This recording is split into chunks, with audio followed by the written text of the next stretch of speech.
The rain had been falling for hours, cold, endless, and heavy enough to wash away the colors of the world.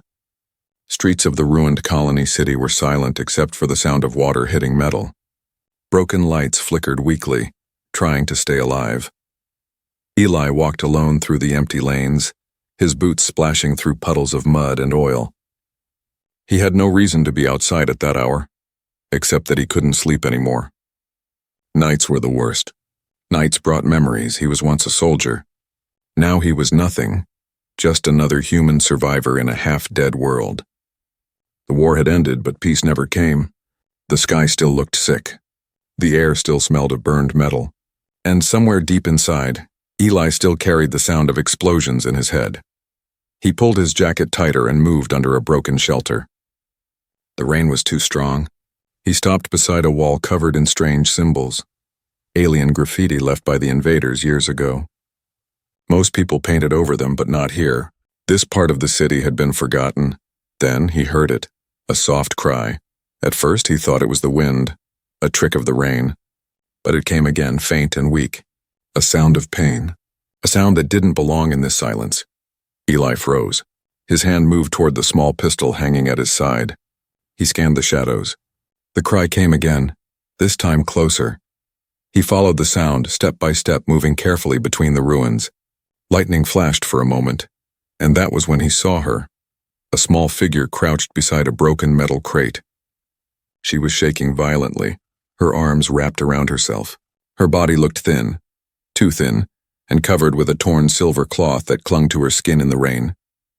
At first glance, she looked like a young girl, but when Eli took a step closer, his breath caught. Her skin wasn't normal. It shimmered, faintly glowing like moonlight on water, and her hair was pale white, glowing softly in the dark. He could see her trembling fingers digging into the muddy ground. She was shivering. "Hey," Eli said carefully, his voice low, unsure. "Are you okay?" No answer. She just shook harder, curling in tighter. He knelt down slowly, keeping his distance. "I'm not going to hurt you," he said, though even he wasn't sure why he cared. He'd seen enough suffering in his life. But something about her, something in that weak cry, felt different. He took off his jacket and gently placed it over her shoulders.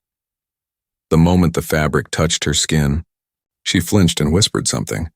Her voice was almost too soft to hear through the rain. "Don't look at the sky." Eli froze. "What?" he asked.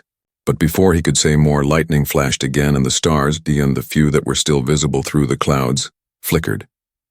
It wasn't his imagination. The whole sky seemed to shudder, as if something vast and unseen had passed through it. The thunder didn't follow right away. It came late, deep and heavy, shaking the ground beneath his feet. Eli looked up for just a moment, and felt something strange. Like the stars were watching him, like the universe itself had paused. He turned back to her. She was breathing fast now, her glowing eyes open wide in fear. "Please," she whispered again. "Don't look at them. They can see through you." Eli's heart pounded. Who was they? What was happening? He tried to calm her. "You're safe. It's just a storm," he said softly. But even as he said it, he didn't believe himself. The air felt wrong, too still, too heavy. Her eyes flicked upward again, and he noticed her pupils weren't human. They were thin and silver, reflecting the faint starlight like glass. "You're hurt," Eli said, moving closer. He saw a small wound on her arm. Not bleeding red, but glowing blue like liquid light. She looked at him, lips trembling. "If they find me..." Her voice broke, and she closed her eyes tightly. Eli's mind raced. Was she an alien, a hybrid, a weapon left from the war? Nothing made sense, but one thing was clear. She was scared, freezing, and alone. He took a deep breath and lifted her gently into his arms. She was cold, colder than anyone should be. As he carried her toward his small shelter, her head rested weakly on his shoulder. For a second, she opened her eyes again and whispered, "You shouldn't have touched me." Eli stopped. "Why?" But before she could answer, a streak of light flashed across the dark clouds. Not lightning this time, but something else. Something high above the sky, like a falling star. And then, the stars went out, one by one. The rain fell harder, the ground trembled faintly. And Eli realized with a chill, something beyond the clouds had noticed them. something that should never have known they existed. The storm had not stopped by morning. Eli sat near the small heater inside his shelter, an old military tent made from torn metal and fabric. The creature he had found last night lay quietly on a thin blanket, still asleep. He had wrapped her in his jacket and given her some water. She hadn't said another word after that strange warning about the sky. Now, as the gray light of dawn touched her face, Eli noticed more things that made his heart beat faster. Her skin was no longer glowing, but tiny veins of blue light still pulsed faintly under her skin, like rivers of energy. Her breathing was slow, soft, almost too perfect. He stared at her in silence, trying to understand. "What are you?" he whispered. He reached for his old medical scanner, a leftover tool from the army days. It beeped weakly when he turned it on, the small screen flashing with static. He waved it over her body carefully. At first, the screen showed random data. Then suddenly it froze and blinked red. Unknown DNA pattern detected. Forbidden class, genetic match none. Eli frowned. He hit the device again, thinking it was broken. But the message didn't change. The system didn't even recognize her as living. "Forbidden class?" he whispered. "What does that even mean?" The device glitched again, showing strange symbols before shutting off completely. He looked down at her face. Calm now, peaceful.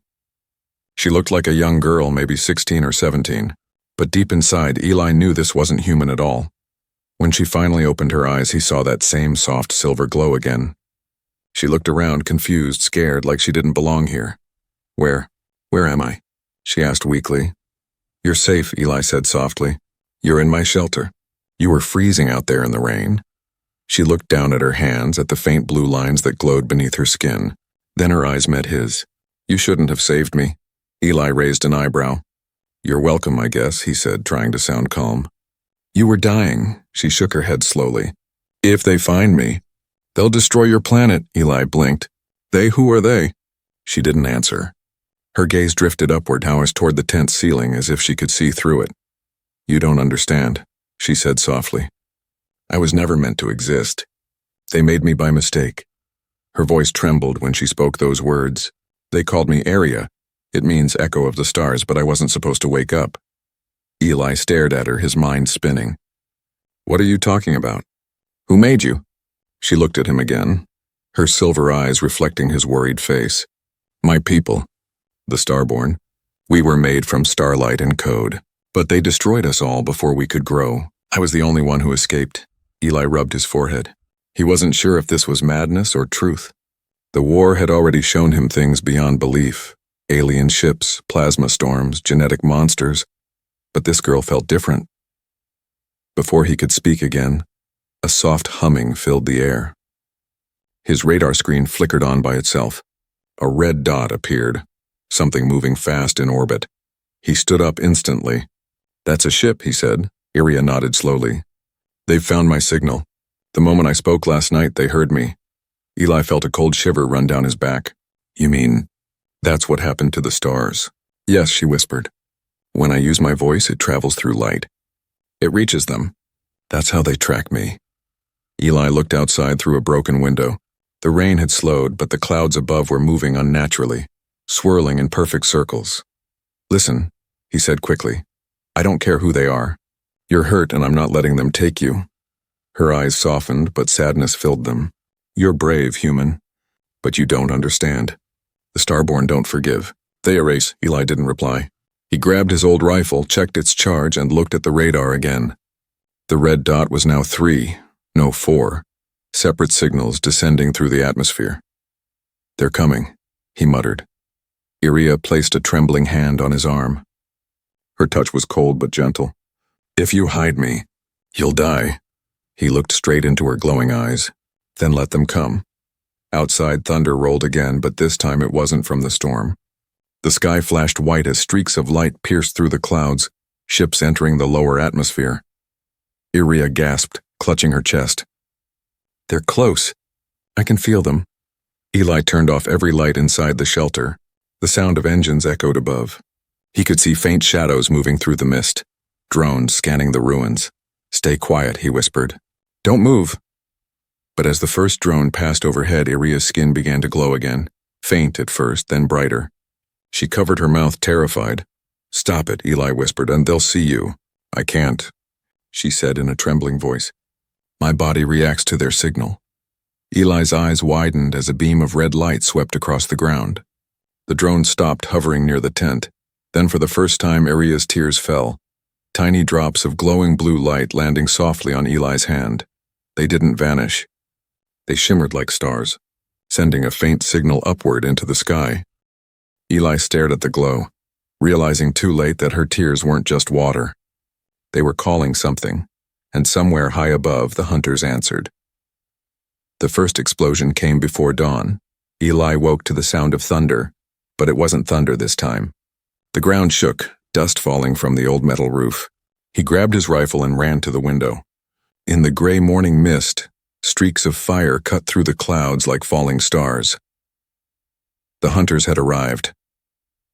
4 dark ships hovered above the ruined city, their engines humming like growling beasts. Sharp blue light scanned the ground below, slicing through fog and smoke. The air smelled of ozone, a sure sign of alien tech. Eli turned toward the corner where Aria sat, wrapped in the old blanket. Her skin glowed again, brighter now, as if her body knew what was coming. "They're here," she whispered. Her silver eyes reflected the trembling light outside. Eli took a deep breath. "We have to move," she didn't argue. She stood slowly, weak but alert. The faint blue lines under her skin pulsed faster, responding to the energy in the air. Eli grabbed a small pack, stuffed it with water, batteries, and a few food bars. "If we reach the old tunnels," he said, "we can hide underground. Those scanners won't find us there." But before they could move, a mechanical voice echoed through the city. It came from the ships above, cold and emotionless. "Subject E-17 detected. Retrieval protocol engaged. All human life in the area is considered expendable." Eli froze. "E-17?" he asked. Aria's face turned pale. "That's me. That's my creation code." The voice repeated the message again, louder this time. And then, silence.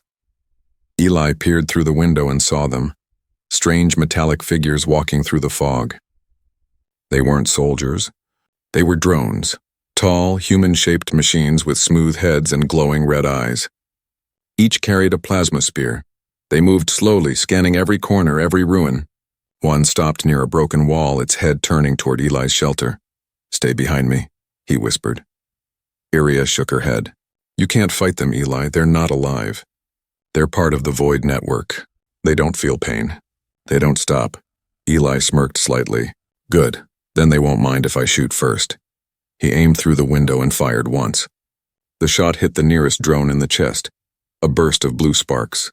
It stumbled backward, then collapsed, its circuits melting. The others turned their heads immediately. The silence broke into chaos, red lights, alarms, and the sharp sound of metal feet on wet ground. "Run!" Eli shouted.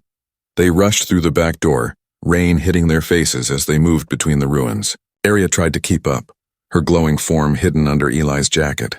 But the drones were faster. A beam of red light passed inches from Eli's leg, melting part of a wall beside him. He ducked behind a rusted car. "They're tracking your signal," he shouted. "I know," she cried. "I can't turn it off." The ground shook again. One of the ships above opened its lower bay, a massive circular door glowing with white energy. From it, dozens of smaller drones descended like black rain. Eli looked up. "We're surrounded." Aria clutched his arm tightly. Her hands trembled, but her eyes burned with determination. "There's one thing I can do," she said softly. "What?" She looked toward the sky. "If I use my voice, I can stop them for a few minutes." "But—" She hesitated. "It will call the others too. The ones even worse than these." Eli's face hardened. "We'll deal with that later. Right now we survive." She nodded slowly. The rain around them began to glow faintly as her energy built up. She took a deep breath, and then she sang. It wasn't a song like humans sing. Her voice sounded like a mix of wind, thunder, and stars colliding. The air rippled with light. The drones stopped moving, their red eyes flickering. The ships above went silent, engines fading. Even the rain seemed to freeze midair for a heartbeat. Eli looked around, stunned. The entire battlefield had turned still. Then he noticed her. Aria was shaking violently, her skin cracking with bright light. "Stop," he shouted. "You're hurting yourself." She gasped and fell to her knees. I can't stop. Eli rushed forward, catching her before she hit the ground. The glow around her faded slowly, but the silence remained. The drones stood frozen like statues, eyes dark. He held her tightly. It's okay. You did it. You stopped them. Her voice was weak. Not for long. They'll reboot soon. He looked around desperately. The city was quiet again, but smoke rose in the distance. The ships were still there, just waiting. Eli carried her toward the underground tunnel entrance. Hold on. We'll find a safe place. But as they reached the tunnel door, a shadow moved above them, tall, graceful, and terrifying. It wasn't a drone this time. It was a being, alive, breathing, and cloaked in silver armor that shimmered like the stars themselves. The figure's voice was calm, cold, and filled with authority. Area of the Starborn, it said.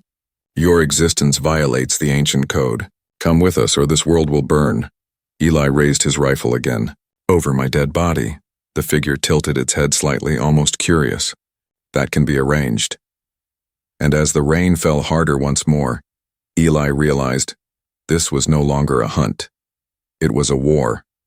The rain fell harder than ever, hammering the ground like 1,000 tiny drums. Lightning flashed again and again, but the light did not reach the shadow standing before Eli.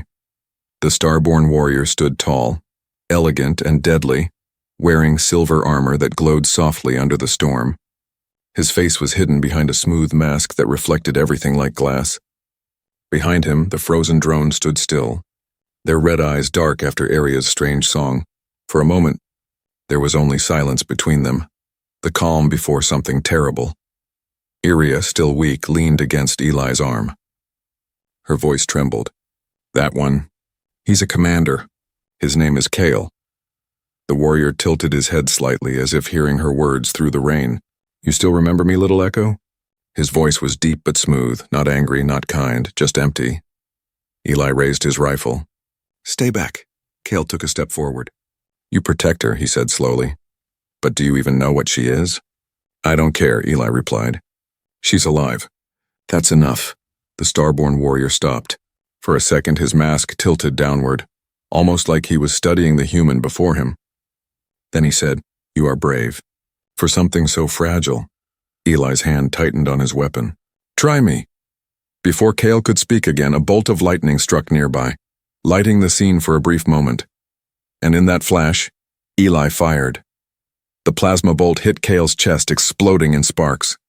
But when the smoke cleared, the warrior still stood there. The armor wasn't even scratched. Kale sighed softly.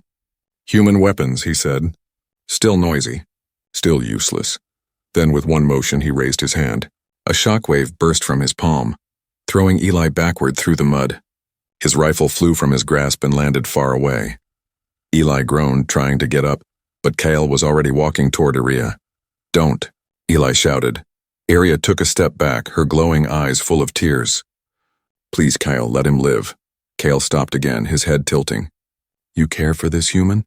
She nodded weakly. He saved me. Kale's voice softened just a little. He should not have. You were meant to sleep forever. You were never supposed to wake. I didn't ask to exist, she said, her voice breaking. But I am alive. Isn't that enough? Kale said nothing. The rain slid down his silver armor like melting glass. Eli pulled himself to his knees, blood on his face, mud on his hands. If she doesn't want to go, you'll have to go through me. Kyle turned his gaze to him again. You would die for her. Eli nodded slowly. I already decided that when I carried her out of the rain. For the first time, Kyle hesitated. His hand dropped slightly. Beneath that mask, something human flickered. Doubt. Then Aria whispered something no one expected. Kyle, she said softly. Remember the promise you made to the stars? The air around them grew heavier. The thunder stopped. Even the rain slowed down as if the world was holding its breath. Kyle's mask turned toward her fully. How do you know that name? I am the last voice, she said, her tone calm now, almost sad. The memory you left behind. The light in her eyes began to change, brighter, deeper, almost too beautiful to look at. The air started vibrating and the ground hummed beneath their feet. Eli backed away slightly. Aria, what are you doing? She didn't answer. She raised both hands, palms open toward the sky. Her voice came out soft at first, like a whisper carried by the wind. Then it grew stronger, filling the world. It wasn't words, it was sound, pure and ancient. A song not made for human ears. The sky answered, every cloud stopped moving.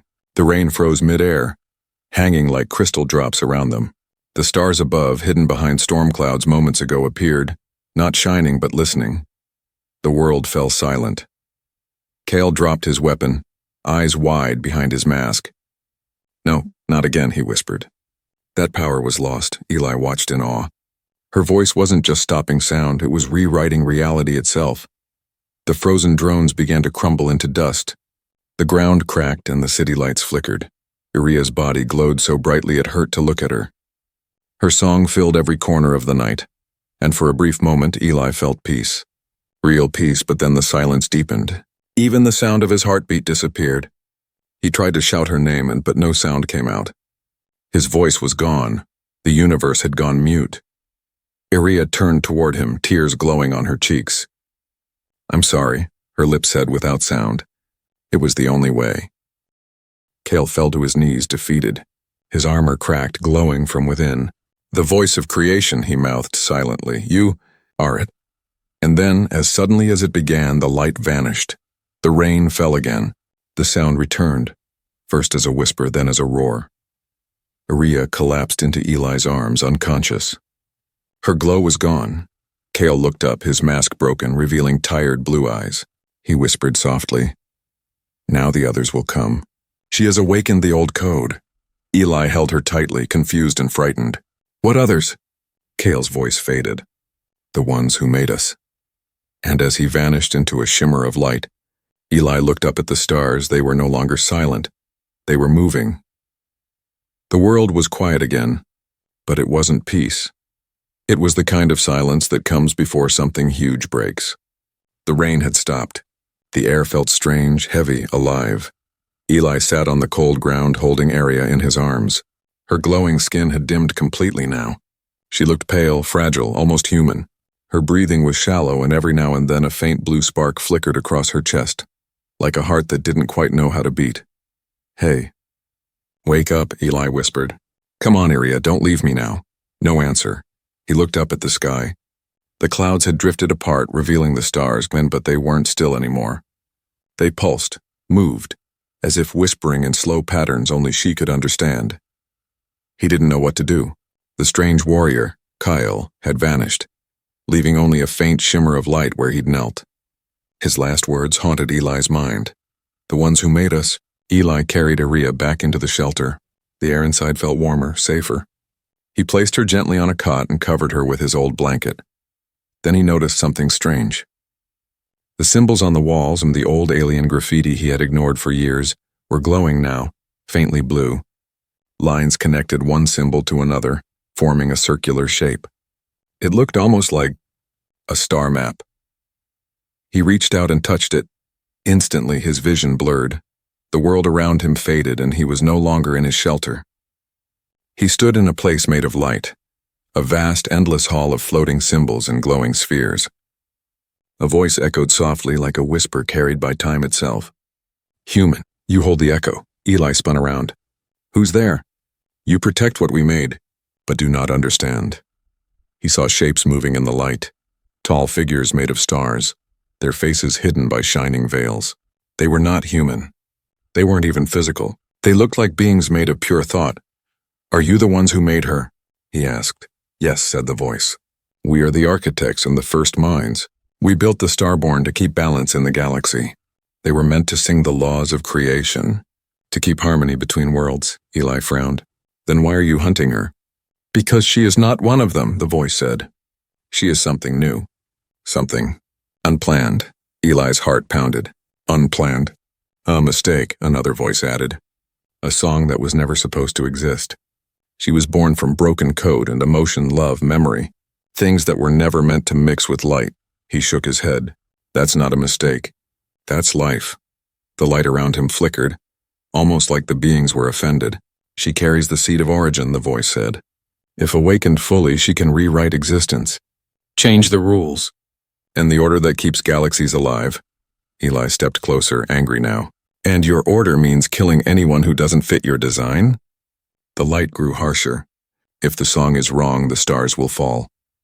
Then before he could reply, the light broke apart, and he was back in his shelter, gasping. Iria was awake. Her eyes glowed softly, silver and sad. You saw them, didn't you? She whispered. Eli nodded slowly. The architects, they said you were a mistake. She looked down, her hands trembling. I was created from an echo, the leftover energy after the Starborn War. They tried to erase me, but a single spark survived. I grew from that spark. Then you're the last of your kind, Eli said. She shook her head. No, I'm not the last. I'm the first of something else. He sat beside her. Why didn't you tell me? Because if you knew, she said quietly, you would fear me too. I don't fear you, he said softly. I fear what's coming for you. Iria smiled faintly, a sad smile. Then you should fear the sky. As she said that, a low hum filled the air. The star map on the wall began to glow again, brighter this time. The line started to spin, forming a spiral of light. What's happening? Eli asked. They're coming, she whispered. The architects sent their messengers, the real hunters. Kale was only their shadow. Eli stood gripping his rifle. Then we'll fight. She looked at him, truly looked at him, and reached out, touching his hand. Her fingers were cold, but her eyes were warm. You don't understand, Eli. They can unmake reality. Bullets, weapons, none of that matters. He squeezed her hand tightly. Then tell me what does. She hesitated. There's a place, she said softly. The core of silence, hidden inside the heart of a dead star. It's where all Starborn songs begin. If I can reach it, I can rewrite the code before they do. Eli blinked. Rewrite reality. She nodded. Yes, but once I start, I can't stop. And I might not survive. He stared at her, his throat dry. Then I'm going with you. She shook her head. If you come, you'll die. Then I die, he said simply. But not without trying. Iria looked into his eyes for a long moment. Then she whispered, humans, always breaking the rules of fate. Outside, the stars shifted again, forming strange patterns across the sky. A beam of blue light struck the ground far away. The first messenger had arrived. Eli looked up, his heart steady now. Then let's break one more rule, he said, and together they stepped out into the starlight, toward the end of everything. The night sky blazed with moving stars. They weren't stars anymore, they were ships. Hundreds of them. Each one glowed white-blue, like burning eyes staring down at the world. Eli and Iria stood on the edge of the ruined city. Wind whipped around them, carrying the hum of distant engines. Iria's faint glow returned, spreading across her arms like veins of light. They've already opened the gate, she said quietly. Once it's complete, they'll erase this planet to reach me. Eli loaded the last power cell into his rifle. Then we stopped them before that. She turned to him, almost smiling. You still think you can fight the Architect's army? He shrugged. You said I break rules. I'm just keeping that promise.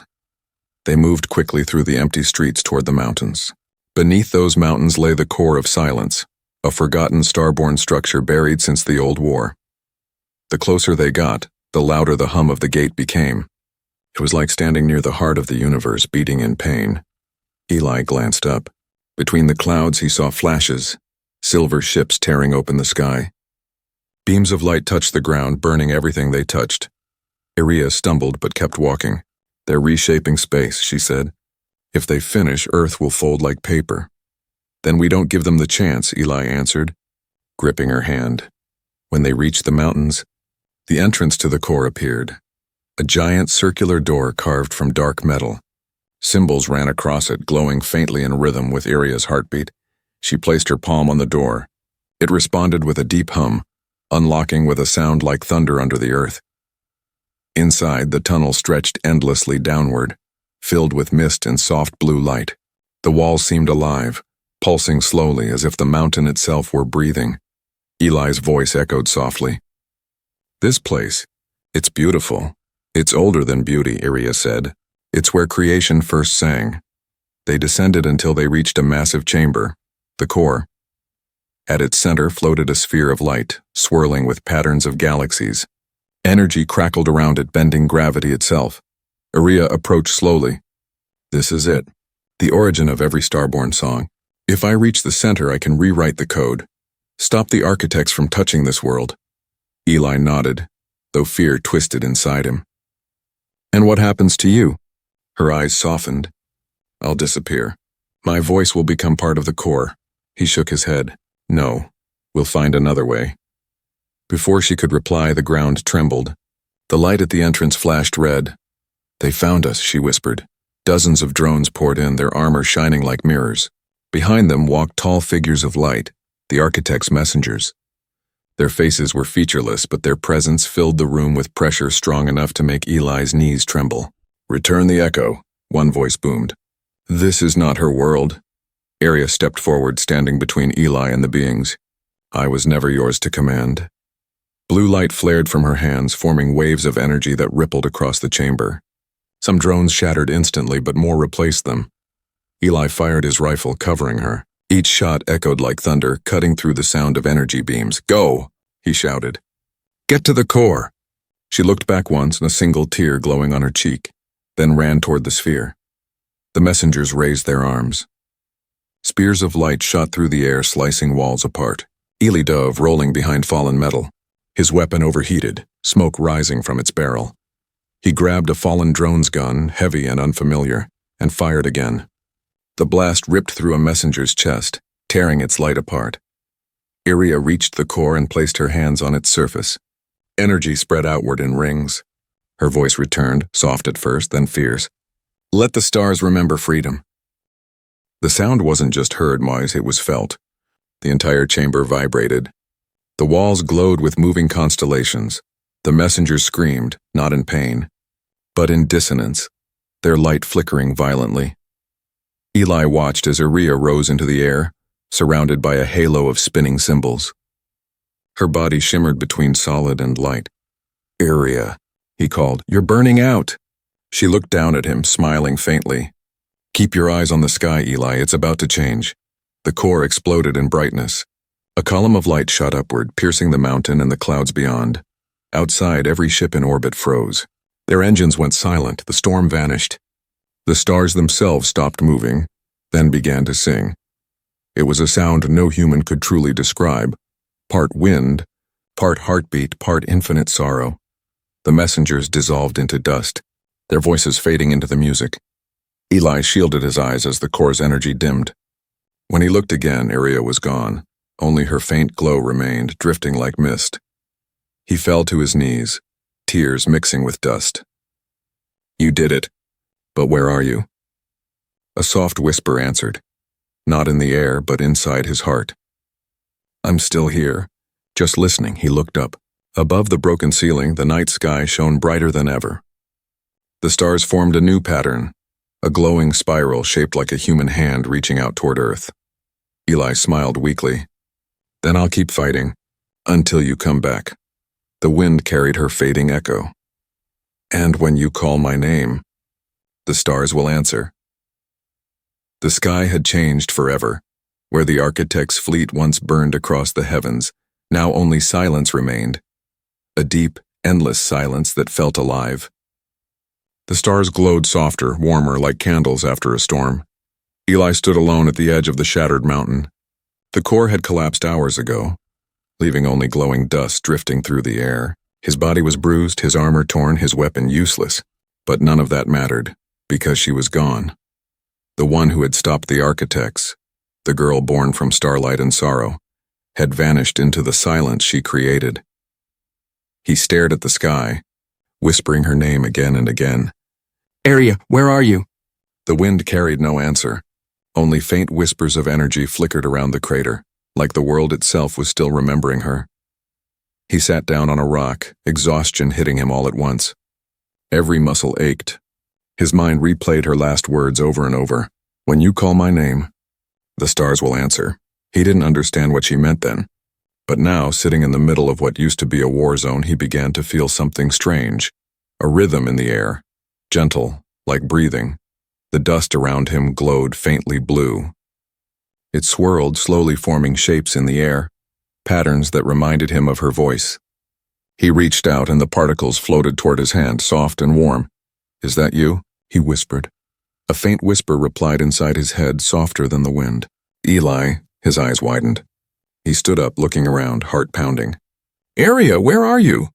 The light swirled again, forming a faint outline, a ghostly silhouette of her standing before him.